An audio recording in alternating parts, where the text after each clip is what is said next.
ये किलर इस लड़की को किडनैप करके इसको तेज धार नाइफ से काटने वाला होता है, लेकिन तभी वो देखता है कि लड़की ना तो डरी हुई है और ना ही रो रही है। ये देखकर किलर उससे भी बड़े चाकू से उसे काटने का सोचता है। इतने बड़े चाकू को देख लड़की हंसने लगती है, जिससे किलर उससे गुस्से में पूछता है कि तुम क्यों हंस रही हो। जिस पर लड़की किलर को कहती है कि तुम मुझे नहीं मार सकते क्योंकि मेरा बॉयफ्रेंड मुझे तुमसे बचा लेगा।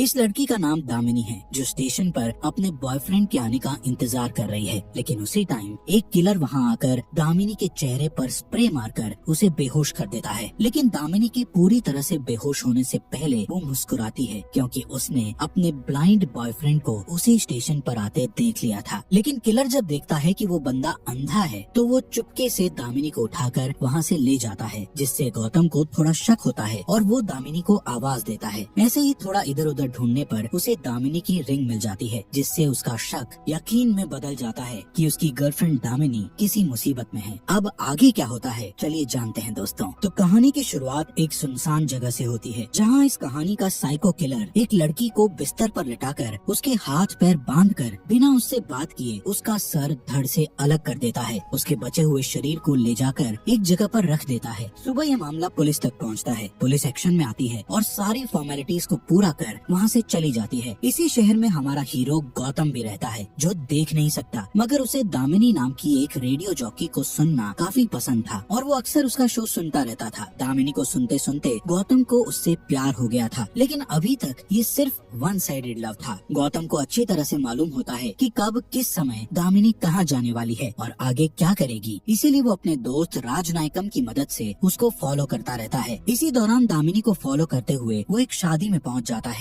गौतम गाना गाकर उसे इम्प्रेस करने की कोशिश भी करता है। थोड़ी देर में वो दामिनी को प्रपोज भी कर देता है, लेकिन दामिनी उसके प्रपोजल को शुरुआत में ठुकरा देती है। पर गौतम के काफी रिक्वेस्ट करने के बाद दामिनी उसे कहती है कि अच्छा ठीक है, कल मैं एक जगह पर जाने वाली हूँ, अगर तुम उस जगह का पता करके वहाँ मुझे मिल गए तो मैं तुम्हारे प्रपोजल को एक्सेप्ट कर लूंगी, साथ ही मान लूंगी कि तुम मुझसे सच्चा प्यार करते हो। साथ ही उसे हिंट देते हुए वो गौतम को कल का प्रोग्राम ध्यान से सुनने को बोलती है। अगले दिन गौतम पूरे ध्यान से रेडियो पर दामिनी का प्रोग्राम सुनता रहता है। दूसरी तरफ दामिनी रात के समय गौतम का एक रेलवे स्टेशन पर इंतजार कर रही थी, क्योंकि उसे पूरा भरोसा था कि गौतम जरूर आएगा। मगर काफी देर तक इंतजार करने के बाद भी गौतम नहीं आता और उसके बदले वो साइको किलर वहाँ आ जाता है, जो दामिनी के चेहरे पर स्प्रे करके उसे बेहोश कर देता है। लेकिन बेहोश होने से पहले दामिनी गौतम को वहाँ आते हुए देख लेती है और उसके चेहरे पर एक मुस्कुराहट आ जाती है। गौतम दामिनी के पास आते ही उसके परफ्यूम की खुशबू को सूंघ लेता है। गौतम दामिनी को आवाज लगाते हुए बेंच की तरफ बढ़ता जाता है, मगर दिमाग से शातिर साइको किलर बड़े ही शांति से दामिनी को अपने कंधे पर उठाकर गौतम के सामने से निकल जाता है। ये सीन सुनने में जितना अच्छा लग रहा है, उससे कई गुना ज्यादा ही बोन चिलिंग एक्सपीरियंस देने वाला है। खैर, गौतम को लगता है कि यहाँ कुछ तो गड़बड़ है, इसलिए वो पुलिस को कॉल करके यहाँ बुला लेता है और जो हुआ वो बताते हुए कहता है कि दामिनी को उसी साइको किलर ने अगवा कर लिया है। वहीं वो साइको किलर दामिनी को एक जगह लाकर उसके हाथ पैर काटने को तैयार ही था कि तभी उसकी नजर दामिनी के चेहरे पर जाती है, जिस पर किसी प्रकार का कोई डर नहीं था, बल्कि वो उल्टा मुस्कुरा रही थी। किलर उससे पूछता है कि तुम मुस्कुरा क्यों रही हो और तुम्हारे चेहरे पर कोई डर क्यों नहीं है। दामिनी उसे बताती है कि आज से ठीक 7 दिन बाद मेरा जन्मदिन है और मेरे जन्मदिन तक अगर मैं गौतम तक नहीं पहुंच पाई तो वो मुझे कहीं से भी ढूंढ निकालेगा। ये सब सुनकर किलर दामिनी को नहीं मारता और उसके चैलेंज को स्वीकार कर लेता है। थोड़ी देर बाद किलर बाहर जाकर एक प्रोस्टिट्यूट को बुक करता है और बेहोश करके अपने यहाँ ले आता है। दामिनी की जगह उसके हाथ पैर बांधकर उसका भी सर धड़ से अलग कर देता है। इतना सब करने के बाद किलर दामिनी से कहता है कि जब गौतम तुम्हारी खोज करते हुए यहाँ आएगा तब मैं उसका सर काट के तुम्हारे हाथ में और तुम्हारा सर काट के उसके हाथ में रख दूंगा। अगले दिन किलर प्रोस्टिट्यूट की बॉडी को बाहर फेंक देता है। जल्दी ही पुलिस भी वहाँ पहुँच जाती है। पुलिस ऑफिसर मुथु कमिश्नर को बताता है कि दामिनी के पिता ने कंफर्म किया है कि ये बॉडी दामिनी की नहीं है। बॉडी की बात सुनकर गौतम भी वहाँ पहुँच जाता है और स्मेल से वो भी समझ जाता है कि ये दामिनी नहीं है। गौतम फौरन सुशीला नाम की साइकेट्रिस्ट के पास जाता है। जाकर वो उन्हें बताता है कि दामिनी अभी भी जिंदा है। डॉक्टर सुशीला बताती है कि ऐसा होना तो नहीं चाहिए, क्योंकि वो किलर जिस भी लड़की को किडनैप करके ले गया है उसे मारकर ही छोड़ता है। फिर दामिनी के केस में ऐसा क्या अलग हुआ? साइकेट्रिस्ट गौतम को हौसला देते हुए कहती है कि 1.5 साल से पुलिस उसके पीछे पड़ी है, मगर अभी तक तक उसे नहीं पकड़ पाई। शायद इस बार तुम उसे पकड़ सकते हो। लेकिन फिर भी गौतम पुलिस कमिश्नर के पास जाता है उनसे मदद मांगने के लिए। वहीं पर अकबर नाम का कांस्टेबल उसे कमला नाम की एक एक्स पुलिस ऑफिसर के बारे में बताता है जो पहले इस केस पर काम कर चुकी थी। कमला का पता निकालकर गौतम फौरन उसके घर पहुंचता है और उसे दामिनी के बारे में सब कुछ बता देता है। लेकिन कमला उसे यहाँ आने के लिए मना कर देती है, साथ ही उसे अनाप शनाप बोलने लगती है। दरअसल एक एक्सीडेंट में कमला ने अपने दोनों हाथ पैर खो दिए थे। इसके बाद से वो व्हीलचेयर के हवाले हो गई थी। इससे गुस्सा होकर गौतम उसे एक थप्पड़ मारकर वहाँ से चला आता है। दूसरी तरफ पुलिस वाले भी उस प्रोस्टिट्यूट के इलाके में पहुंचकर एक औरत से पूछताछ करने लगते हैं। औरत कहती है कि कल रात रानी ने मुझे फोन किया था और बता रही थी कि वो अपने कस्टमर के साथ है। उसका कस्टमर उसे अच्छी सी गाड़ी में कहीं ले जा रहा था। वो दिखने में भी काफी अच्छा था। इस तरह की कुछ जानकारी इकट्ठा कर पुलिस को पता चलता है कि किलर एक अमीर आदमी है। उसकी उम्र तकरीबन 28 से 30 साल के आसपास की है। उसकी 1 या 2 लग्जरी कार भी होगी। खैर उसी रात कमला अपनी माँ के साथ गौतम के घर पहुँचती है। इस बार उसने सोच लिया था कि वो गौतम की मदद करेगी और अब वो एक भी लड़की की जान नहीं जाने देगी। कमला कहती है कि सबसे पहले तो हमें इस केस की पूरी जानकारी इकट्ठा करनी होगी जो कि अभी सीआईडी के पास है, इसलिए हमें वहाँ से सारी जानकारी लानी होगी। दरअसल 1.5 साल पहले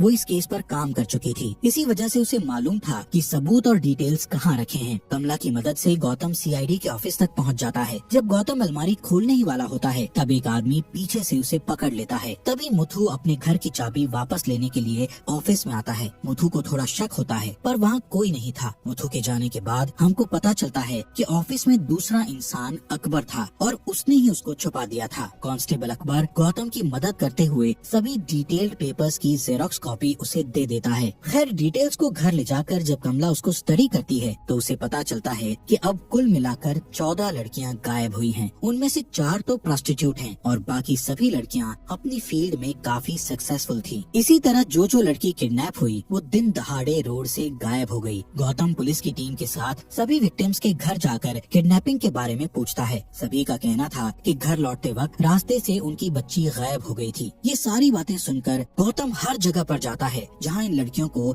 आखिरी बार देखा गया था। गौतम नोटिस करता है सभी क्राइम सीन पर एक चीज कॉमन है जो कि एक डस्टबिन था, जिससे गौतम और कमला समझ जाते हैं कि जब वो लड़की अपने घर वापस जा रही होगी तो उन्हें डस्टबिन के पास जरूर कुछ दिखा होगा, इसलिए वो अपनी गाड़ी को रोककर उतरी होगी। पास ही खेल रहे बच्चों से पूछने पर उसे पता चलता है कि हमारे बच्चे ने रूपा नाम की लड़की के हाथ में एक पपी को देखा था। इस बात से गौतम और कमला प्रेडिक्ट करते हैं कि पहले किलर एक क्यूट से पपी को खरीदता होगा और उसे लाकर डस्टबिन के पास छोड़ देता होगा। फिर जब लड़की पपी को देखकर अपनी गाड़ी रोकती होगी तभी वो किडनैपर कहता होगा कि ये कुत्ता मेरा है, प्लीज इसे लाकर मुझे दे दो। और जैसे ही लड़की उसके पास जाती होगी वो किसी तरह से उनको बेहोश करके किडनैप कर लेता होगा। दूसरे दिन किडनैपर ठीक इसी प्लानिंग से एक नई लड़की को किडनैप करने वाला होता है, मगर वो इसमें सफल नहीं हो पाता क्योंकि कल कमला और गौतम ने ट्विटर पर ट्वीट करके सबको बता दिया था कि जहाँ पर भी कुत्ता दिखे तो उससे दूर ही रहें। इसलिए ये लड़की किलर के जाल में नहीं फंसी। ट्वीट का पता चलते ही तिलमिलाया हुआ किलर हैकर के पास जाकर ये पोस्ट डिलीट करने को कहता है और काम होने के बाद वो इस हैकर को भी मार देता है। उसी रात किलर उस लड़की को भी किडनैप कर लेता है जो आज सुबह इससे बच गई थी। किलर उस लड़की को अपने यहाँ लाकर एक बार फिर मार डालता है, मगर इस बार वो लड़की का सर काटकर उसका धड़ लाकर गौतम के घर के बाहर रखकर एक मैसेज भेजता है जिस पर लिखा था एडवांस हैप्पी बर्थडे। गौतम को उस लड़की के शरीर से एक अजीब सी महक आती है, इसलिए वो राजनायकम से कहकर एक सफेद और एक काले पिग को लाने के लिए कहता है। राजनायकम ऐसा ही करता है और वो उसके सामने दोनों पिग लाकर रख देता है। गौतम कमला को बताता है कि उसे इस लड़की की बॉडी के साथ ही इससे पहले मरने वाली प्रोस्टिट्यूट लड़की से सफेद पिग वाली गंध आ रही थी। वो लोग एक एक करके सभी पिग फार्म पर जाकर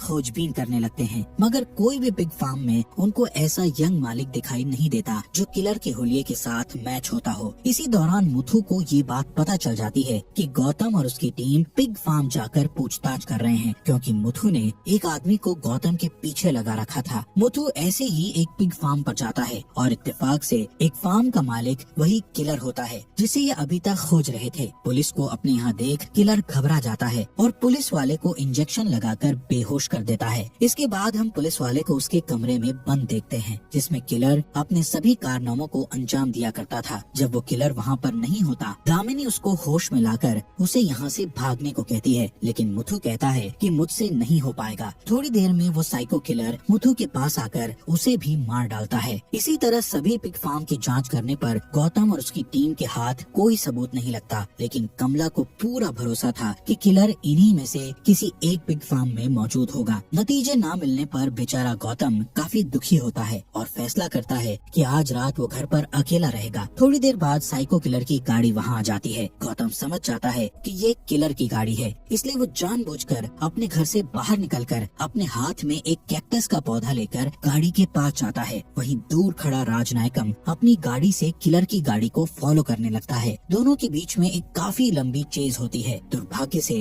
राजनायकम किलर के हाथों मारा जाता है। किलर राजनायकम के फोन से गौतम को फोन करके बताता है कि मैं दामिनी को उसके जन्मदिन वाले दिन मार डालूंगा। गौतम को अगले दिन राजनायकम के बारे में पता चलता है। ये सुनकर वो बहुत दुखी होता है, लेकिन राजनायकम उसकी आंखें था। साथ ही एक सच्चा दोस्त भी। पोस्टमार्टम करने वाले डॉक्टर गौतम को उसका सामान देते हुए उसे बताते हैं कि किलर उसकी दाहिने हाथ की छोटी उंगली को काटकर अपने साथ ले गया है। ये सब देखने के बाद गौतम कमला और उसकी माँ को कहता है कि वो अब और किलर के पीछे नहीं भागेगा। इस बात से कमला काफी नाराज हो जाती है और कहती है कि अगर तुम्हें इतनी जल्दी हार माननी थी तो मुझे क्यों निकाला अंधेरे से बाहर? क्या जरूरत थी मुझे उम्मीद देने की? सब मेरी गलती थी जो तुम पर भरोसा किया। अगर उस समय मैं कॉलेज की सीढ़ियों से नहीं गिरी होती तो आज मैं ये केस अकेले ही सॉल्व कर लेती। ये कॉलेज वाली बात सुनकर गौतम और कमला सीधे उस कॉलेज में जाकर पूछताछ करते हैं जहाँ कमला 1.5 साल पहले आई थी। दरअसल यहाँ एक स्टूडेंट का भी मर्डर हुआ था। उसी सिलसिले में कमला यहाँ आई थी। सीसीटीवी फुटेज की जांच करने पर एक सस्पिशियस आदमी दिखाई देता है जो अपना मुंह छुपाए हुए बैठा था। कमला और गौतम दोनों फौरन प्रिंसिपल से मिलते हैं। उनसे पूछते हैं कि ये कौन व्यक्ति है जो इस वीडियो में आपके बगल में बैठा है। प्रिंसिपल उन्हें बताते हैं कि मुझे ये तो नहीं मालूम कि वो आदमी कौन था, लेकिन इतना जरूर कह सकता हूँ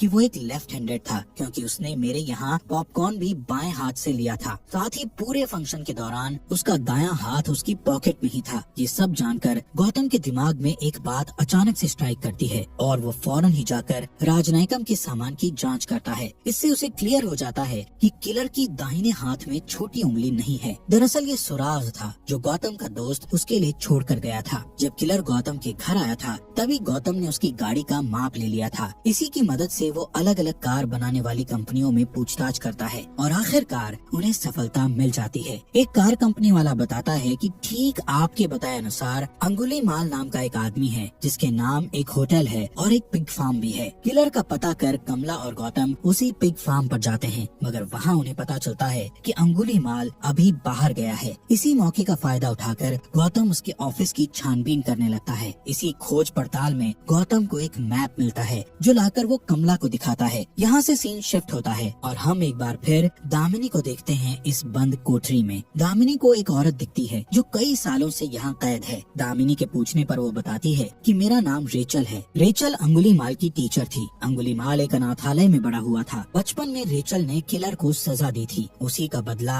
अंगुलीमाल आज उससे ले रहा है। दूसरी तरफ कमला मैप पर माचिस की तीलियां लगाकर गौतम के लिए मैप को समझने में आसान बना देती है। गौतम भी उंगलियों के सहारे मैप को याद कर लेता है। गौतम और कमला ठान लेते हैं कि ये दोनों जाकर दामिनी को वहाँ से छुड़ा लेंगे। कमला दिशा बताती है और गौतम ड्राइविंग करता है। अंगुलीमाल दामिनी को एक जगह लाकर एक कुर्सी पर बैठा देता है और उसके सामने उसकी टीचर रेचल भी होती है। असल में अंगुलीमाल के बचपन में जो घटना हुई थी उसको रिक्रिएट करता है। उसकी टीचर रेचल ने उसे बचपन में मास्टरबेट करने के लिए सजा दी थी। उस दिन टीचर रोज उसे 60 बार मारा करती थी। अंगुलीमाल अपने टीचर के सामने गिड़गिड़ाने लगता है कि टीचर मुझे माफ कर दो, मुझसे गलती हो गई। इस ड्रामे के बाद अंगुलीमाल अब दामिनी को मारने की तैयारी कर रहा था कि तभी दामिनी उससे सवाल पूछती है कि जो पुलिस वाले की डेड बॉडी पड़ी थी वो कौन था। इस पर अंगुलीमाल उसे बताता है कि जब मुझे गिरफ्तार करके जुवेनाइल होम ले जाया जा रहा था तब उसने मेरे साथ गलत हरकत की थी, इसलिए मैंने उसे मार डाला।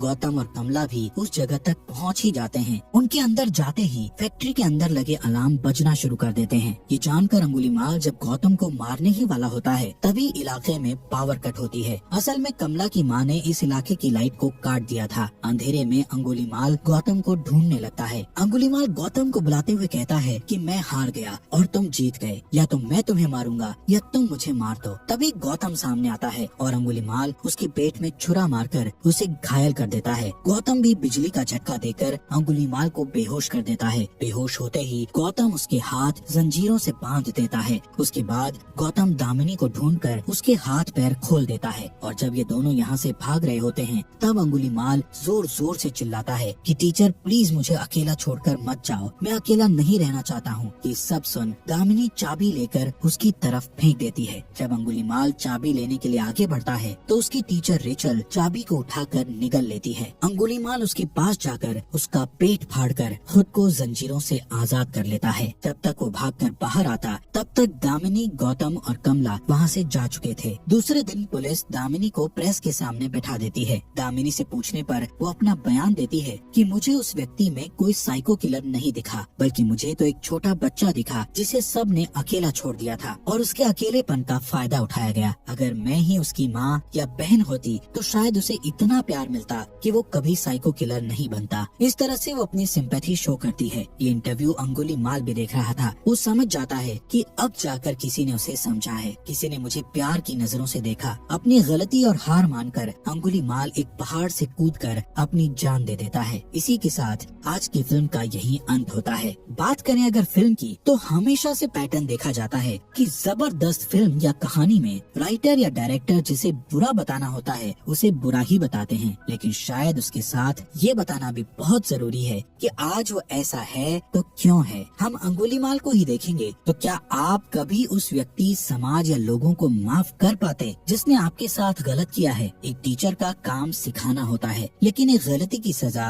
रोज बार बार देना ये गलत है, जैसा कि हमने इस कहानी में देखा। इसी के साथ ये कहानी यहीं पर खत्म हो जाती है। दोस्तों, हमारे फॉक्स एक्सप्लेनर हिंदी चैनल को सब्सक्राइब करने के लिए आपका दिल से शुक्रिया।